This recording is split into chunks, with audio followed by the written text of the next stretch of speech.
All right, guys, let's get into the second part of my video. So I've washed my face with this cleanser. That's the Japan Fusion cleanser. So now I'll be going in with my serum. That's the niacinamide. First of all, I actually prefer using my eye cream first. Let me show you the two eye creams that I've been using for some time now. I got this Fenty Skin eye cream and this multivitamin, this C Tango. Oh, is it even in focus? Oh, there it is. So that's the Drunk Elephant. So I've been using this, but sometimes whenever I use it, I have this heavy feeling which I don't like.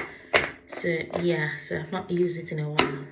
I actually prefer this little one from Fenty Skin, so I'm just going to use that. I just twist and get it out. Apply to your eye area.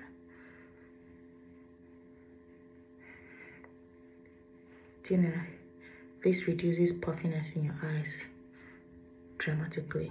I just love it. I just came on your screens without even introducing myself, and I think it's only fair that I do that today. As some of you would know, others wouldn't, and those that will meet me through this video.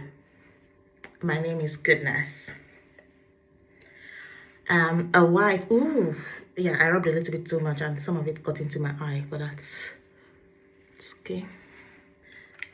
I'm a wife and a mom of two gorgeous girls. I am originally from Nigeria, currently resident in the UK. And what got me here in the first place? I came to the UK to kickstart my career in data science. I have a BSc in computer science from a Nigerian university and a master's degree in data science from University of Sheffield here in the UK. Okay, like I said, I always like to wait for 2 minutes before going into the next round. Growing up in Nigeria, I didn't have anyone to look up to in the tech sector. I don't know. In Nigeria, I don't know about now, but before I left, a career in tech wasn't something that women would be looking into or be looking forward to doing. It's usually you go to the university, you graduate, get married, start having children, and if you're career focused, maybe get a banking job and yeah, wear your high heels to work. That's like a typical career style. Or maybe if you're lucky, you get a job in like an oil and gas industry. I was based in Nigeria and I just couldn't see a future. Do you know, when you're trying to picture your life and what your career would look like, nothing was, visible to me. I was just lost. So I got married, had a kid, and yeah, literally really lost. And thankfully, I have a very supportive husband that saw my situation, and he was like, nah, you're too intelligent to be at home, doing nothing. And don't get me wrong, my life in Nigeria was quite easy. It was, a life of luxury. But I don't think that's what I was cut out for or interested in at that point. I wanted a career for myself. I wanted to, have something to look forward to, basically. And while I was in Nigeria, I figured out that, in fact, while I was undergoing my BSc, my studies in computer science, I observed that I was more interested in the data side of things. I was more interested in the statistics. Some of my friends were, I don't know if they'll see this video, but they were in the statistics department, and I would always reach out to them to explain some concepts to me and help me understand better some of the statistical concepts they were working with. And in my own mind, I didn't know at that time, but I didn't know that was a niche for me, to be honest. So it took me graduating, going for my NYSC, and during my NYSC, I decided to enroll for the Oracle 12C training at NIT. During this training, I got exposed deeper into database and what you can use data to do. They didn't really go in depth into anything in data science. However, I had to do my own personal research, and I discovered that data science was not just statistics. Like, there was a lot going on. I noticed that you come on Facebook, I'll see all these recommendations, and I was so intrigued as to how they were doing that. So I did my own personal research. I discovered the field of data science, and that's how I said, okay, that's exactly what I want to do. I want to be a data scientist. So up we packed our lives, moved out from Nigeria. That was in 2018. We came to the UK, and my career started. Obviously, during my master's, I just got more and more exposed to the world of data science, and it was so cool. I remember back in the day when you mentioned data science, people would be like, especially from home, like, what's that? What is data science? And I'd have to explain and explain and explain. You know what Nigerians say? You explain, how did you go explain tire? Yes. So I had to educate a lot of people about the field, and some of them were interested, some of them were not. They didn't really care, to be honest.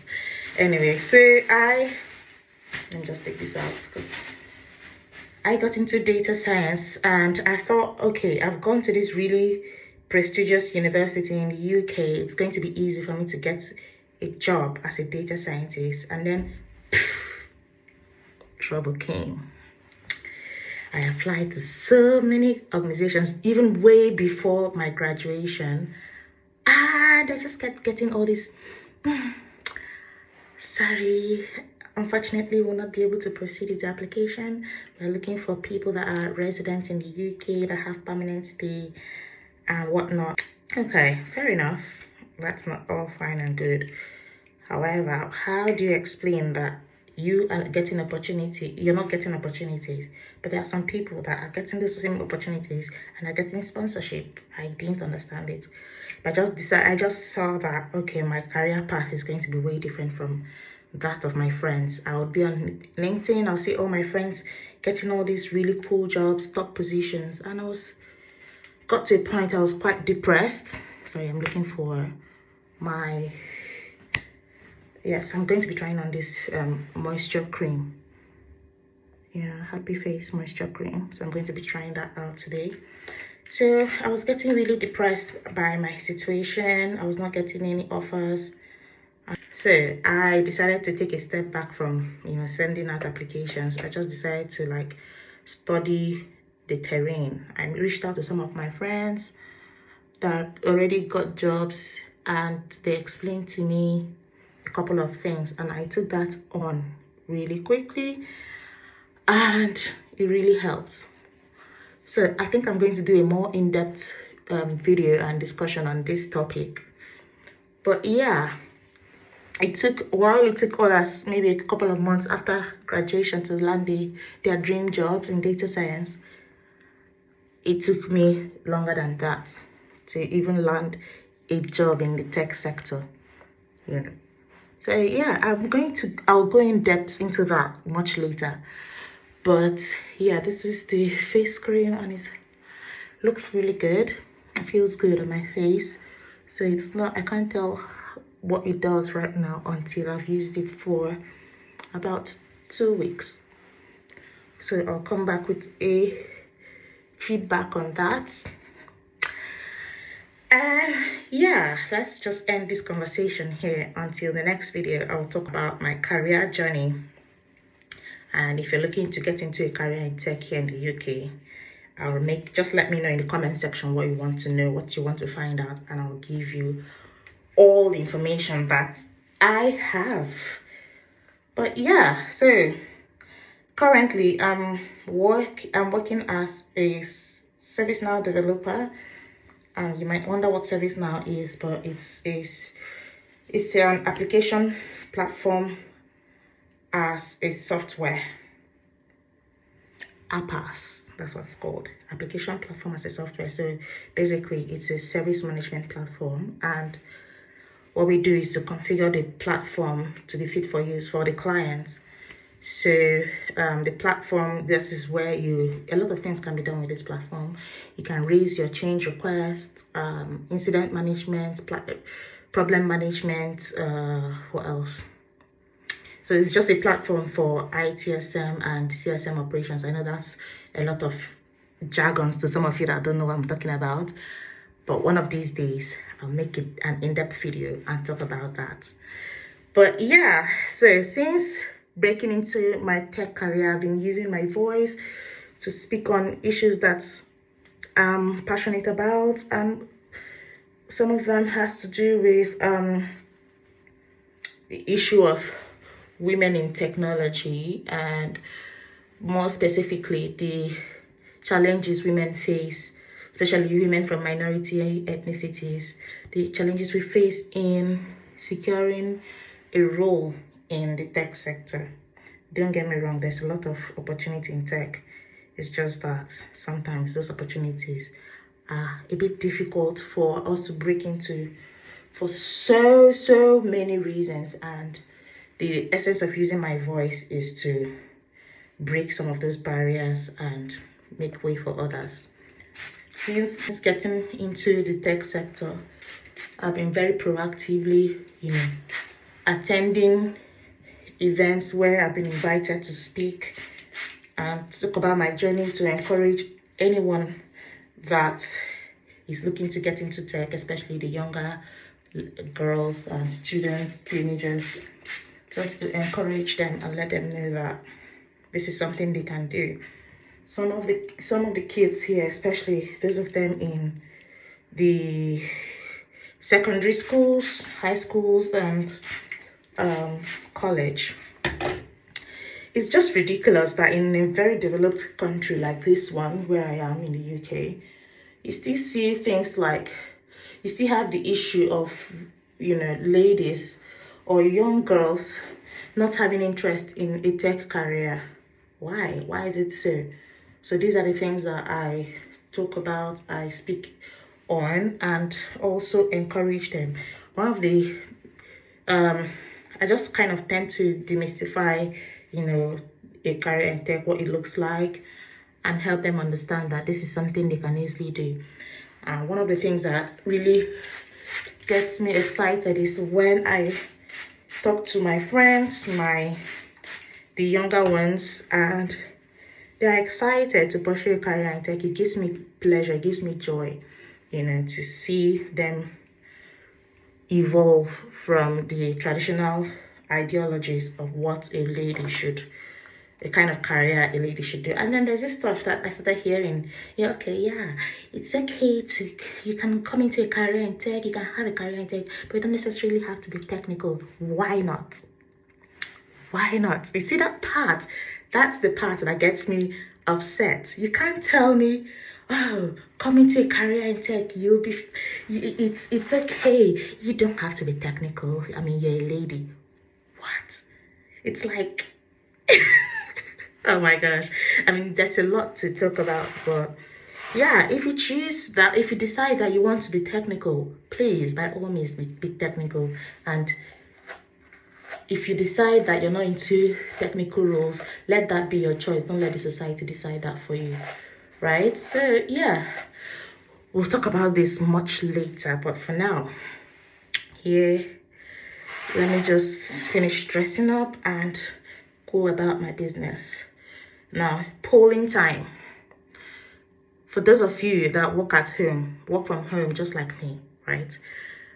Do you do you have your bath before you start work or after?